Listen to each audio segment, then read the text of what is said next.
கிறிஸ்துவ ஆலயத்தில் திருவாசகம், குரான் போதியும் பைபிள் வாசித்தும் பல் சமய கிறிஸ்துமஸ் விழா காரைக்குடியில் கேக் வெட்டி கொண்டாட்டம். சிவகங்கை மாவட்டம் காரைக்குடி தூய சகாய மாதா ஆலயத்தில் இன்று பல் சமய கிறிஸ்துமஸ் விழா கேக்கு வெட்டி கொண்டாடப்பட்டது. இவ்விழாவில் குருக்கள் சரவணன் திருவாசகம் பாடியும், காஜி முகமது உசைன் குரான் போதியும், அருட்தந்தை ஜெபஸ்தி பைபிள் மறைவுரை ஆற்றியும் பல் சமய கிறிஸ்துமஸ் விழா தொடங்கப்பட்டது. இவ்விழாவில் பேசிய அனைத்து சமயத்தை சார்ந்தவர்களும் படைத்த இறைவன் ஒருவனாகத்தான் இருக்க முடியும், எல்லோரோடும் ஒருவருக்கொருவர் அன்பு செலுத்தி ஒருவருக்கொருவர் மன்னித்து மனித நேயத்துடன் வாழ வேண்டும் என பேசினார். விழாவிற்கு தலைமையேற்று பேசிய பங்கு தந்தை சார்லஸ் அடிகளார் பேசும்பொழுது, எந்த சமயத்தை சார்ந்தவர்களாக இருந்தாலும் ஒவ்வொரு மனிதன் உள்ளத்தில் இறைவன் வாழ்கின்றார், ஆகையால் ஒருவருக்கொருவர் அன்பு செலுத்தி வாழ வேண்டும் என அறிவுறுத்தினார். இவ்விழாவின் போது மும்மதத்தை சார்ந்தவர்களும் ஒன்றாக கிறிஸ்துமஸ் கேக் வெட்டி பங்கு தந்தை சார்லஸ் அவர்கள் இந்து மத குருக்களுக்கும் முஸ்லிம் மதத்தினருக்கும் கேக் ஊட்டி தனது கிறிஸ்துமஸ் வாழ்த்துக்களை தெரிவித்தார். கிறிஸ்துவ ஆலயத்திற்குள் நடந்த விழாவில் அனைத்து மத பிரமுகர் அவர்களும் பங்கேற்று சமய நல்லிணக்க கிறிஸ்துமஸ் விழா கொண்டாடப்பட்டது. அனைவரின் கவனத்தை ஈர்த்தது என்பது குறிப்பிடத்தக்கது.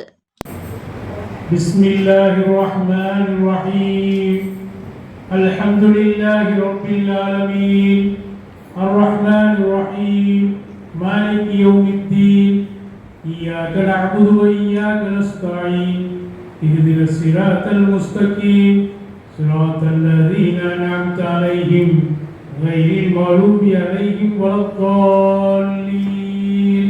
அளவற்ற அருளாளனும் ஐந்து கரத்தனை அணை முகத்தினை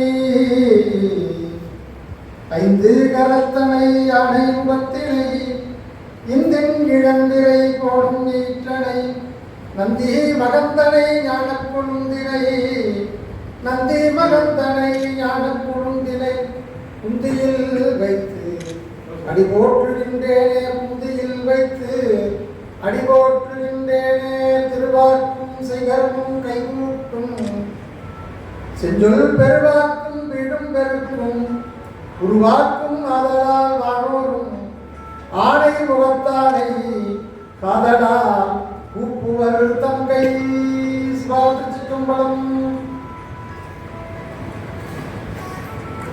புதிய கட்டளையை நான் உங்களுக்கு கொடுக்கிறேன். நான் உங்களிடம் அன்பு செலுத்தியது போல நீங்களும் ஒருவர் மற்றவரிடம் அன்பு செலுத்துங்கள். நீங்கள் ஒருவர் மற்றவருக்கு செலுத்தும் அன்பில் இருந்து நீங்கள் என் சீடர்கள் என்பதை எல்லாரும் அறிந்து கொள்வர் என்றார். இது ஆண்டவர் வழங்கும் அருள்வாக்கு. எங்களுள்ளும் எங்கள் குடும்பத்திற்குள்ளும் உலகம் முழுவதும் நிலைத்து நின்று மானிடமானது ஒற்றுமையுடன் வாழ்ந்து வளர்ச்சி பெற ஆசீர்வதிக்க வேண்டுமாய் இறைவா உம்மை மன்றாடுகிறோம். ஆமென். இயக்குனர் அருட்தந்தை செபாஸ்டின் அவர்களையும் இந்து சமய பிரதிநிதியாக வந்திருக்கும் நிலையில் நாம் ஒற்றுமையாக இருந்து அந்த உறவை பாதுகாத்து அந்த சமூகத்தை வளர்த்தற்காகத்தான் எதிர்கால சந்ததியினர் நன்றாக இருப்பார்கள் என்ற ஒரு சிந்தனையில் நமக்குள்ளே அவர் உறவுகின்ற அருமையான முன்னிட்டிருப்பார்களாக என்று இந்த ஒரு வாக்கியம் ஒவ்வொரு தந்தை மகன் தூயாரின்னு சொல்றோம்.